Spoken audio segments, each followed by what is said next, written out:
de facto übertragen.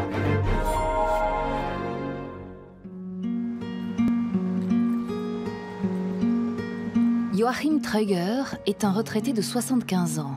Et voilà à quoi il en est réduit presque chaque jour dans les rues de Berlin.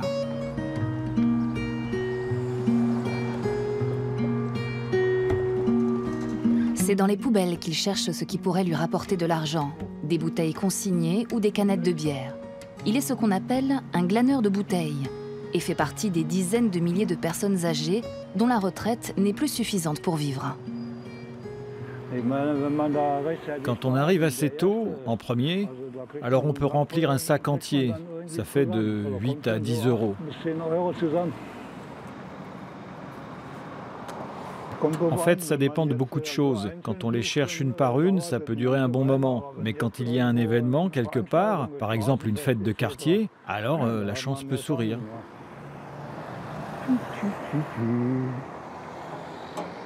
Non, il n'y a rien ici. Récemment, il y a eu un concert en plein air.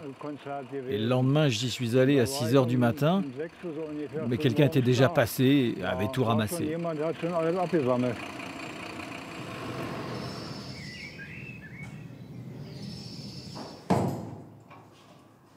Joachim était loin de penser que sur ses vieux jours, il en arriverait là pour gagner quelques euros. Il a travaillé toute sa vie, d'abord comme plombier, puis dans l'industrie pharmaceutique. Son salaire n'a jamais été très élevé, mais sa retraite ne lui permet pas de survivre, même avec les aides de l'État. Je touche le minimum vieillesse, ce qui veut dire que mon loyer est payé, bien sûr, mais qu'il me reste 400 € pour subvenir à tous mes besoins. Alors je dois me serrer la ceinture et je passe mon temps à tout compter. Vous savez, 400 € sur un mois, si on compte bien, cela fait seulement un peu plus de 10 € par jour.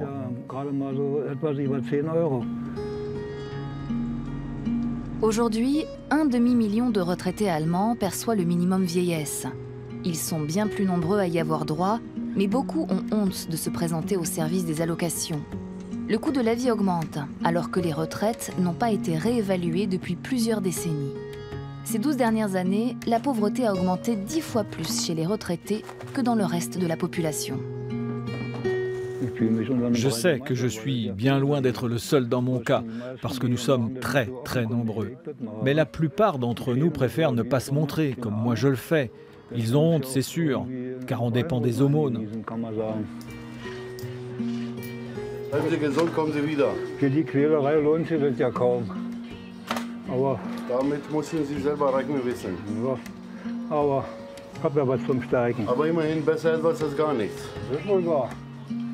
Schönen Tag noch. Dann gleichfalls.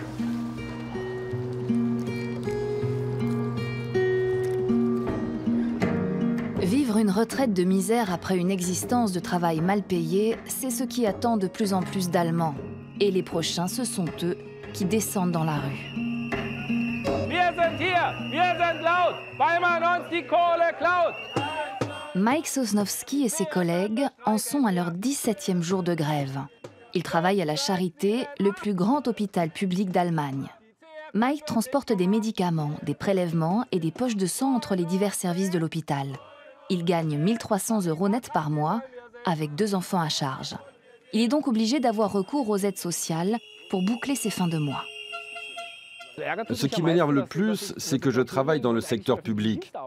Ça veut dire que c'est le Sénat de Berlin qui, au niveau politique, est responsable de ces salaires. Et ça force les gens à avoir soit 2, soit 3 boulots.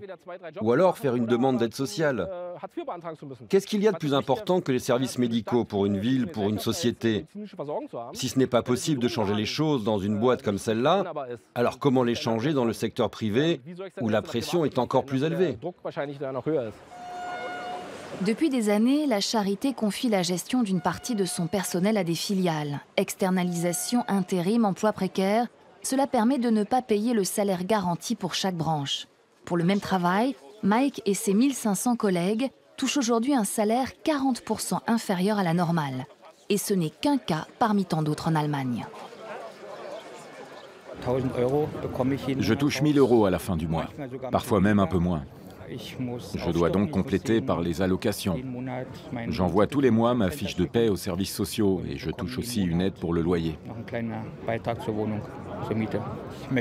J'aimerais vraiment ne pas dépendre de l'État, pouvoir gagner suffisamment ma vie. Dépendre des autres me met mal à l'aise.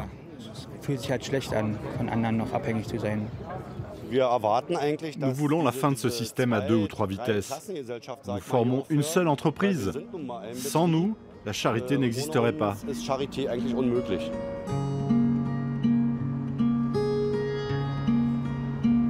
Mais pour des centaines de milliers de travailleurs précaires, la charité n'est pas un vain mot. En Allemagne, une personne sur 5 touche le salaire plancher, ce qui la place pas loin de la Lettonie.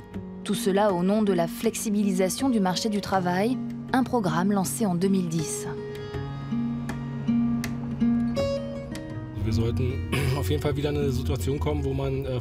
Il faut revenir à une situation où l'on peut vivre de son travail et pas seulement survivre. Pouvoir faire vivre sa famille avec un emploi à plein temps et pas seulement subvenir à ses besoins, mais pouvoir être maître de son existence. Quand chaque fin de mois, il faut vérifier si on peut encore faire des courses avant que l'argent rentre à nouveau, eh bien c'est de la survie. Moi, j'arrive à peine à boucler mes fins de mois. Quand la voiture tombe en panne, c'est la catastrophe. Pour en racheter une, Mike doit liquider le plan d'épargne retraite souscrit lorsqu'il avait 20 ans. Il n'a plus espoir en l'avenir. Ça se gâte, c'est clair, parce que mes dépenses courantes ne font qu'augmenter alors que mon salaire, lui, n'augmente pas. Ma situation se détériore d'année en année.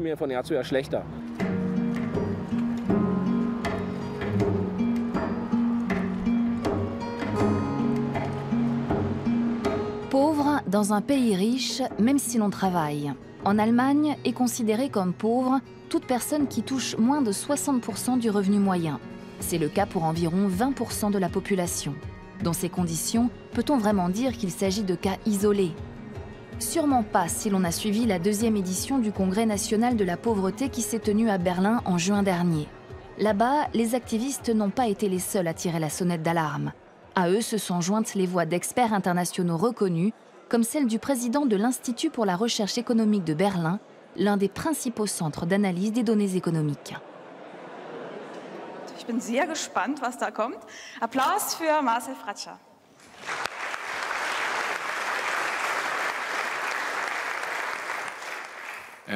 J'aimerais commencer par une citation de Kurt Tucholsky qui écrivait en 1931 « Le peuple comprend la plupart des choses de travers, mais il ressent la plupart des choses avec justesse. » Ne peut-on donc pas considérer que ce que ressentent les gens est juste? 70% des Allemands pensent qu'il y a trop d'inégalités sociales. À l'Institut pour la recherche économique de Berlin, nous étudions les inégalités depuis 30 ans. Je suis très surpris de voir que beaucoup balayent ce sujet d'un revers de la main. Ils nous disent que tout va pour le mieux en Allemagne, que nous avons une économie en pleine croissance, un marché du travail florissant et qu'il n'y a pas de problème d'inégalité. Pourtant, depuis longtemps, les chiffres parlent d'eux-mêmes. La fracture sociale ne cesse de se creuser en Allemagne. Je me soucie assez peu du fait que 10% de la population soit très riche. Mon vrai souci, c'est que 40% des Allemands n'ont absolument aucun patrimoine, aucune épargne, rien qui les mette à l'abri. À cet égard, l'Allemagne est une mauvaise élève sur la scène internationale. Rares sont les pays européens où les gens sont aussi démunis, sans protection privée et dépendants des aides de l'État, comme en Allemagne.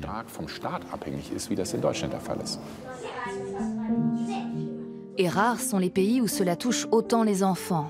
Ils sont 2 millions à vivre dans des familles qui reçoivent des allocations et la moitié avec des parents isolés. Aujourd'hui, un enfant allemand sur 5 est menacé par la pauvreté.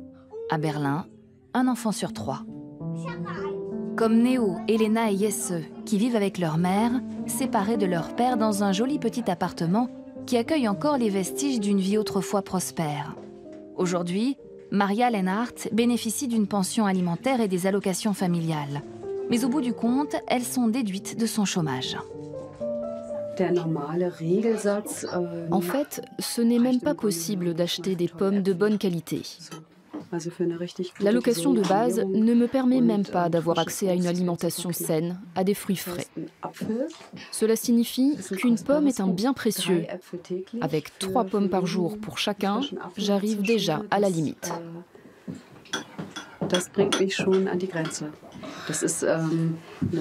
C'est une forme de pauvreté qui n'est évidemment pas comparable avec ce qui se passe dans d'autres pays, mais qui, en tout cas dans cette société, exclut des gens.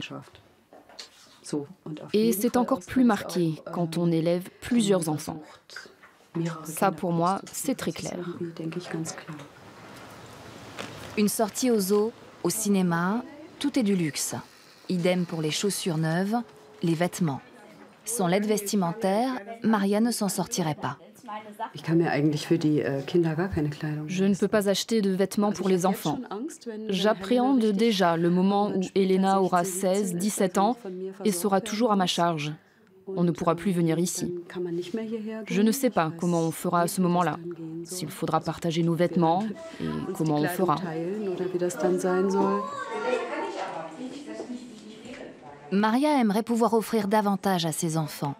Mais il y a peu encore, chercher un emploi n'était pas imaginable, car elle consacrait tout son temps à Arthur, son 4e enfant, atteint d'une maladie grave à laquelle il n'a pas survécu. Aujourd'hui, elle aimerait reprendre son ancien métier de conceptrice média. Difficile quand on est seule avec 3 enfants à charge, après s'être arrêtée aussi longtemps.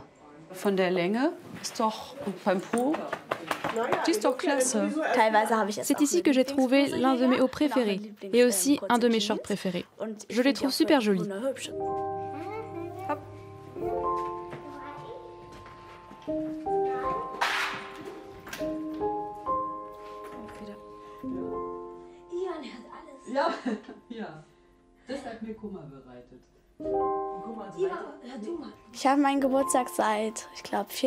Ça fait 4 ans que je n'ai pas fêté mon anniversaire avec des amis, seulement avec ma famille, avec mes frères et avec maman.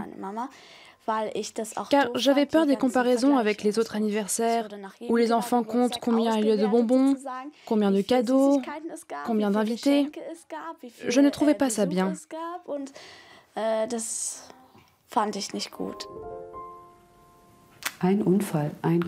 Un accident, une maladie, une séparation, une perte d'emploi. Et c'est toute une existence qui dérape. Et c'est vraiment triste et injuste que cela doive être synonyme de mort sociale pour une famille entière. Je ne trouve pas ça exagéré d'employer ces mots. C'est pour cette raison que Maria se bat comme une lionne pour que ses enfants puissent avoir leur place. Néo et Elena sont passionnés de triathlon. Leurs progrès ont fini par poser un problème à Maria. Il leur fallait à tous deux des vélos de course hors de prix pour pouvoir continuer. C'était bien au-dessus de ses moyens.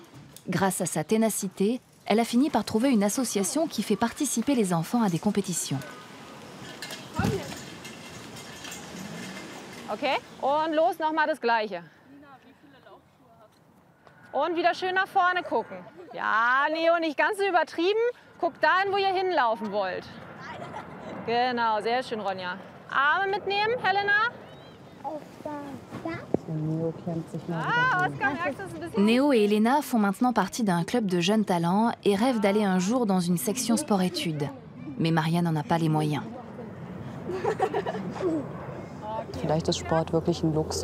Est-ce que cela veut dire que le sport est un luxe, que seuls les enfants de riches peuvent y avoir accès? Qu'est-ce que ça signifie dans ce cas? Quiconque possède la passion et le talent devrait pouvoir gravir des échelons dans le sport.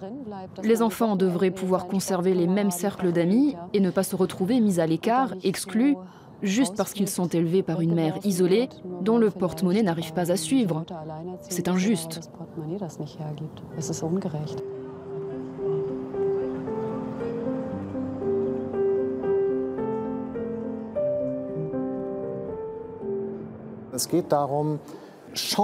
L'enjeu est de mettre en place l'égalité des chances, la justice sociale, afin de créer des brèches dans cette société très stratifiée qui pénalise l'ascension sociale. Nous formons de plus en plus une véritable société de classe, où c'est la naissance qui décide de votre avenir. C'est une forme d'inégalité et d'injustice que les gens supportent de moins en moins bien.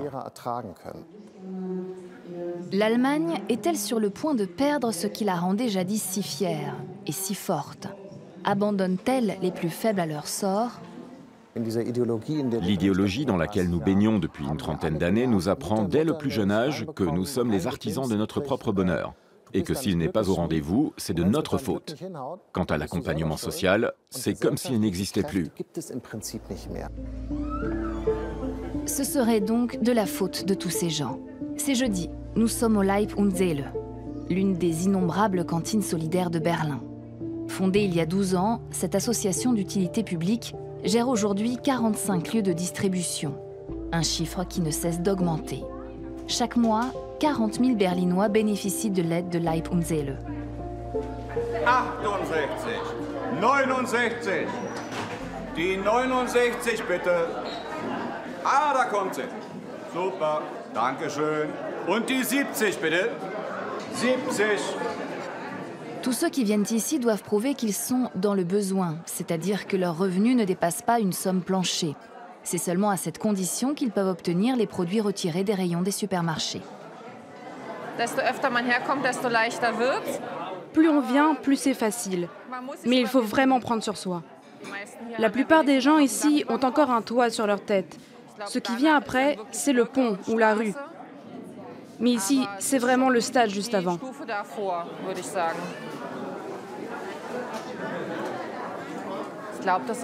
C'est la honte parce qu'on nous considère vraiment comme des fainéants et des incapables. La société nous dit qu'on est tous forts, qu'on peut tous faire du profit, qu'on doit pouvoir tout faire, avoir les mêmes performances, atteindre les mêmes objectifs, sauf que ça ne marche pas comme ça.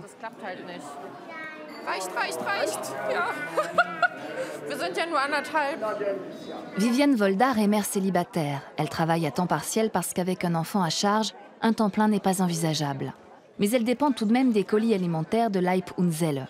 S'il n'y avait pas tant d'associations pour pallier les défaillances de l'État, la pauvreté serait certainement plus visible.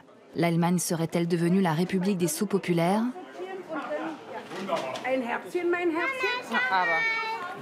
L'afflux de réfugiés bénéficiaires des aides a tendu l'atmosphère et généré du ressentiment. Mais c'est d'abord la faiblesse des revenus qui suscite la colère. J'ai 800 € de retraite. Là-dessus, je paye 370 € de loyer, donc il me reste environ 400 €. Sur ces 400, il y a encore 200 € qui partent pour des charges diverses. Au bout du compte, il me reste tout au plus 250 €. Et c'est avec ça que je vis.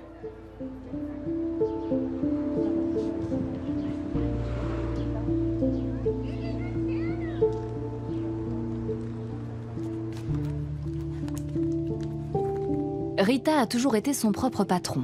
Résolument indépendante, elle a d'abord tenu un restaurant, puis une boutique. Mais elle n'a pas réussi à mettre assez tôt de côté pour ses vieux jours. Il y a eu d'abord les enfants, puis la réunification. J'ai travaillé toute ma vie. J'ai élevé 5 enfants. Ils ont tous du travail maintenant. Et je suis presque à la rue. J'ai l'impression qu'on s'est moqué de moi. Oui, j'ai vraiment l'impression qu'on s'est moqué de moi. J'aimerais bien qu'ils se mettent dans ma peau, qu'ils essaient de vivre ma vie. L'État a décidé de laisser à l'initiative privée le régime de retraite de millions d'indépendants. Aujourd'hui, les services de médiation au surendettement sont submergés de personnes âgées qui ne savent plus quoi faire et qui continuent souvent de travailler jusqu'à la fin. Il y a tellement de gens dehors qui n'ont rien. Je vais vous raconter une anecdote. Il y a peu, sur la Walter Schreiber Platz, j'ai vu arriver une petite grand-mère. Elle pleurait et elle disait « Est-ce que Madame Merkel nous a oubliés ?» J'ai trouvé ça tellement triste.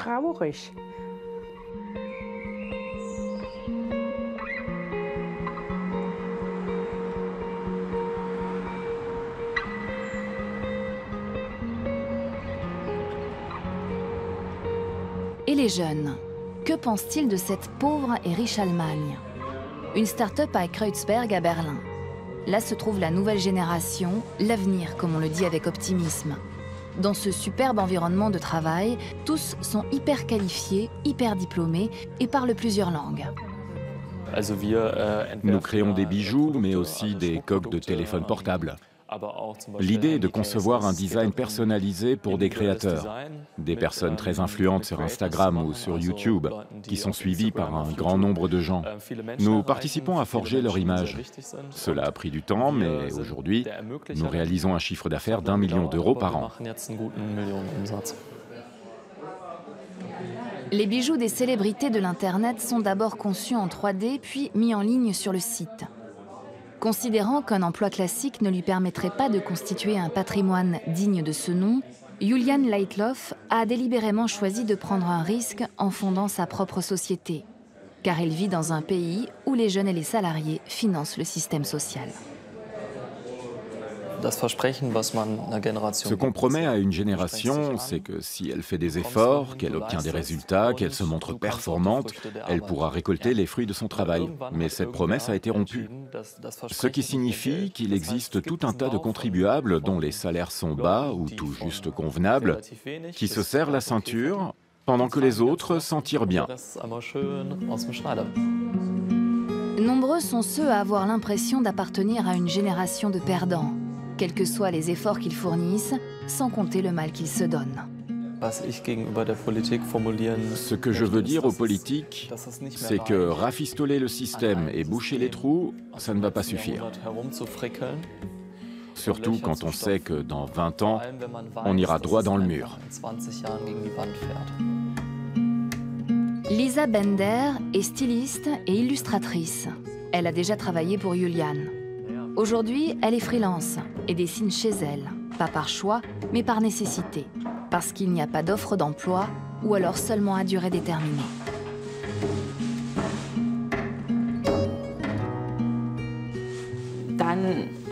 J'ai l'impression que les employeurs se réservent la meilleure part du gâteau. Moi, je dois toujours être disponible, accepter d'être là 2-3 jours par semaine, mais être payé à l'heure. Et on reste licenciable immédiatement. Il m'est aussi déjà arrivé d'être licencié du jour au lendemain. On m'a juste dit « Merci, mais on n'a plus besoin de toi ». La révolution numérique a certes créé beaucoup de nouveaux métiers, mais elle a aussi fait disparaître l'ancien droit du travail. Les nombreux indépendants dont Lisa fait partie sont d'ailleurs surnommés les branchés précaires. Ils sont pieds et poings liés à des contrats léonins sans la moindre protection pour l'avenir. Il faudra bien que quelqu'un stoppe en premier cette bataille du low cost et dise « Non, je ne le ferai pas à ce prix-là ». Si nous sommes plusieurs, alors le client comprendra peut-être que ce n'est pas possible. Mais il ira voir ailleurs et il trouvera toujours quelqu'un dont la situation est tellement mauvaise qu'il finira par accepter.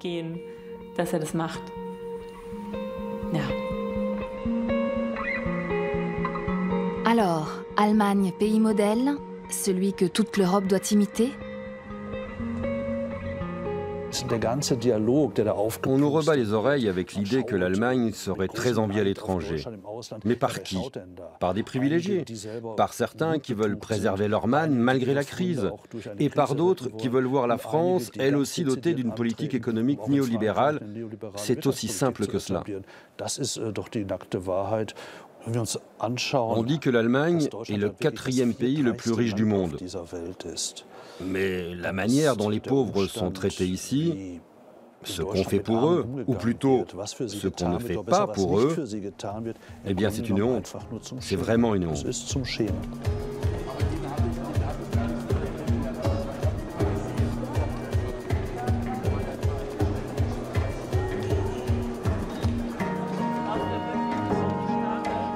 Un cinquième de la population allemande se sent exclue et a presque perdu tout espoir de pouvoir changer quelque chose à sa situation. Parce qu'on ne veut pas voir ce qui lui arrive, parce qu'il n'y a plus d'ascenseur social. Alors combien de temps ces personnes vont-elles continuer à se taire? Vont-elles profiter des élections pour élever la voix?